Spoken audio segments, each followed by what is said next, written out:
Hello, this is Dr. Moyer recording your Rural Family Poverty PowerPoint since we had to miss class this weekend. So, one of the most important things that you should realize about rural poverty is that most of the policies and programs that we have for the poor are actually modeled on urban areas. And so the kind of services, the kind of programs, the kind of policies that we have in this country don't typically bode well for rural families, as the types of programs that urban families need are not necessarily the same that rural families need. Rural families have different needs. There's the characteristics of rural poverty include a larger elderly population and a dwindling youth population, so you're going to find more elderly in rural areas. Oppression by the coal industry in the Appalachian area, which goes across several states.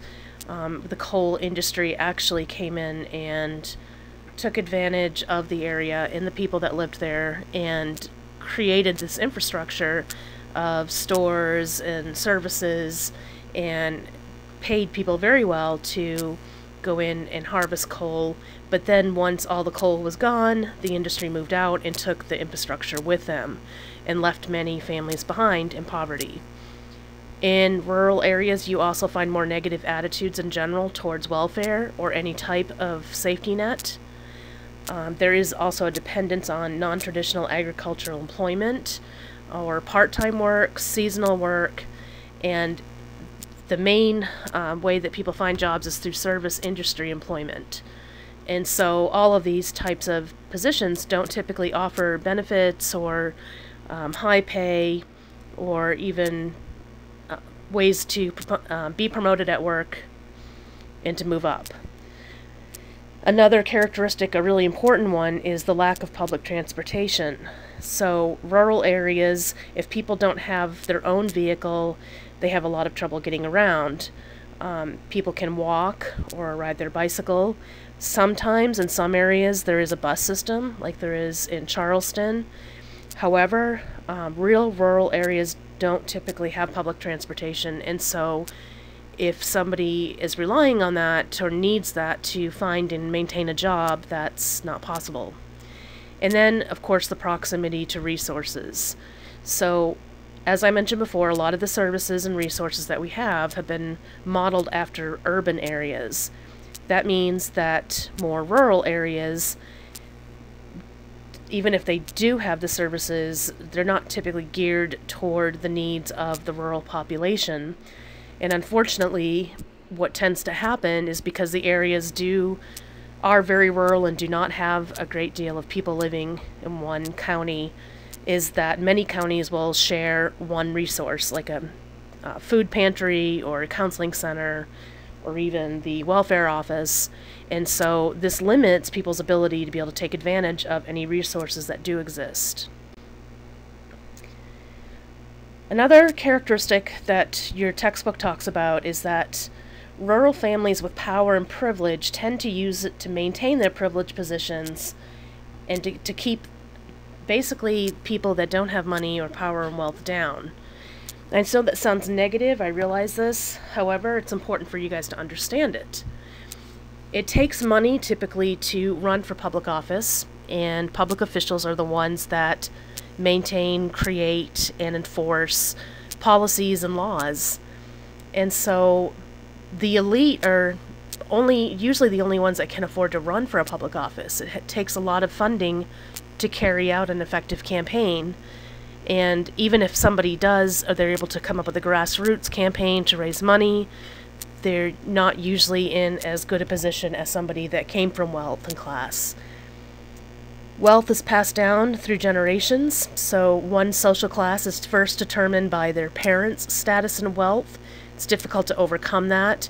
Even when people do develop wealth on their own, they often don't have that status that the family had that's passed down through generations.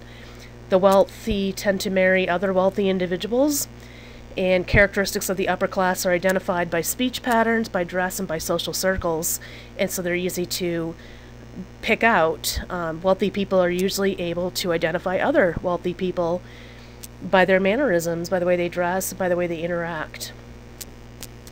And then there's the fact that the elite, who share typically the same types of values and ideologies, belong to the same clubs, which almost always cost money to join and involve some type of sponsorship. So when you think about like a country club, in order to gain membership to a country club, somebody has to say, I sponsored this person, they're going to be a good member. And that's not even enough. It costs a lot of money to join and then to maintain membership. And so that effectively keeps anybody that is not from the elite class out. In those social circles, we may have talked before about how it's not who you know, not what you know, but who you know. And so having access to that kind of casual networking is really important. And of course, access to higher education is affected by social class. So even though theoretically everyone has the opportunity to attend college or private schools or have tutoring, really it's only the people that are part of the upper class that can afford the private schools, the tutoring, the preparation workshops, etc., which allows those with wealth to have better access, better preparation, and then usually can choose what type of college they want to go to. Access to health care is also affected by this. If people don't have access to preventative care, it means more illness, less likelihood of greater likelihood, of an illness causing job loss, etc. And then mental health, finally, is affected by class. So those at the lower end of the social class are affected more by stress, typically that associated with poverty, which results in greater likelihood of depression, anxiety, and poor physical health. And so the families with power and privilege are not as likely to be affected by that. So hopefully that makes sense. The main thing to remember is that families with power and privilege are usually the ones that are making all the laws and the rules and the policies that affect everybody in the area. And while most people will say, yes, I want everything to be equal, I want everyone to have the same chance, almost always you'll find that people are not willing to lose their own foothold or their own position in order to create equality for everyone. So I'm fine with equality as long as I don't lose my parking space or I don't have to pay more taxes, etc. The impact on rural family well-being, as I mentioned before, the mental and the physical health is affected, not only because of lack of high-quality jobs or well-paying jobs, but even access to physical health care facilities, even less access to mental health care facilities, and so families that live in rural areas are not able to take advantage of preventative care. There's also a lot of violence and trauma. There's not a lot of support systems available in rural areas, and violence and trauma within the family are things that families tend to hide anyways, even more so in rural communities where it's thought of as a family affair and that even the police shouldn't interfere. And then substance abuse is pretty high among rural areas as well, even among youth who may not necessarily have access to the street drugs that urban youth have, but they do have access typically to alcohol, and so alcohol abuse is much more common among rural youth compared to urban youth.